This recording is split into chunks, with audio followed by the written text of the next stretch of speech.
So he had that ability. He really was courageous. He knew how to fight. He wasn't afraid of a fight.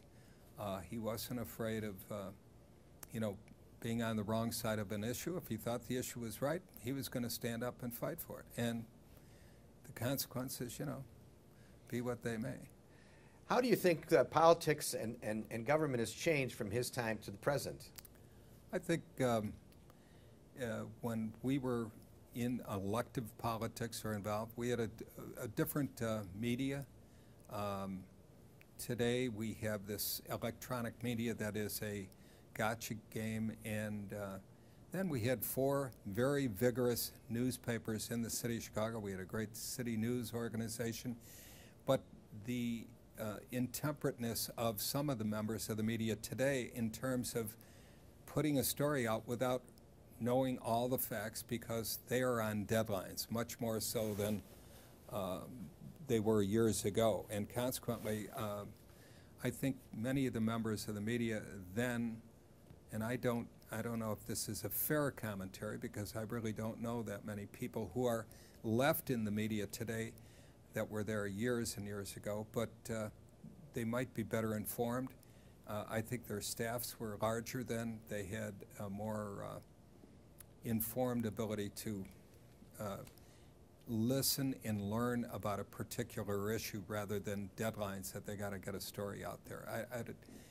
But, you know, having not been in elected politics for the last 30 years, it's just an opinion as an observer for what's going on and listening to some political people talk about their experiences with the media today.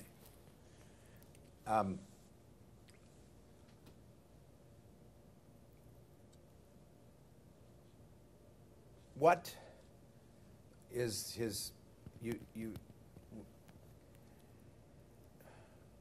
what is his greatest, excuse me, we've talked so much about all the great things that he's done. He, like all the rest of us, have some certain amount of clay feet. And where do you think he lacked?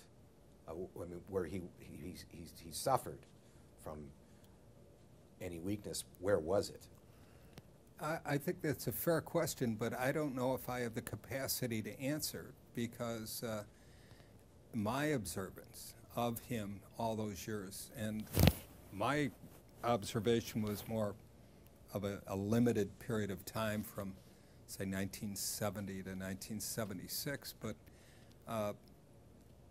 the shortcomings that some other people might talk about, I really wasn't aware of because I was a beneficiary.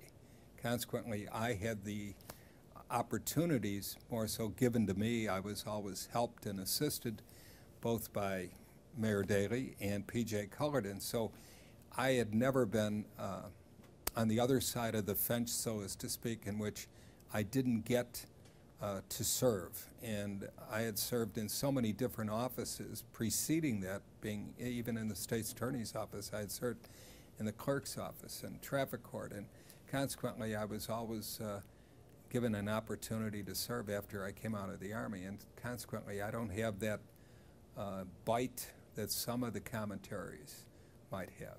If you look back, and who was that fellow by the name of O'Connor?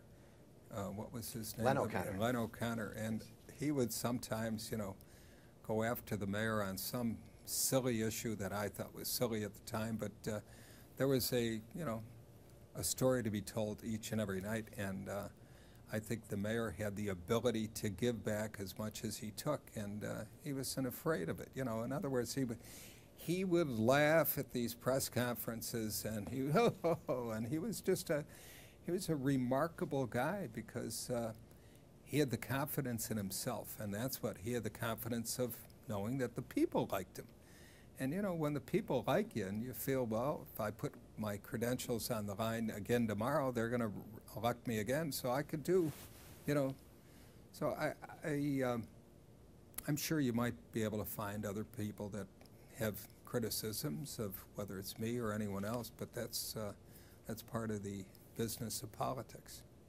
So it would be very hard for you to contrast government then and government today because you're not involved in it today. I'm not involved, but I'm an observer, and I talk to many elected political leaders, both in state, county, nationally. And I think everybody out there has a different opinion as to when you're being treated properly, and that is no criticism, you love the press because you use them. If a political leader will use the press because the press uses the political people. I mean, it's a sort of a marriage of some nature, and sometimes there are disputes, and the politicians don't like being criticized because they don't want their mother to see or read anything that's nasty about them, and the media gets beat up because politicians won't give them egress to a story or whatever, and the bias and favoritism. So it's the American way, and I'm told 200 years ago it was far more vigorous because these publications could be, there were hundreds of newspapers, and they would say whatever they wanted to say with no restraint. So I think the vigorous American community, business community, thrives on, if you're competitive, you thrive on competitiveness, and so you effectively use your own resources to get your message out to the people. And I think Dick Daley was able to do that very, very effectively.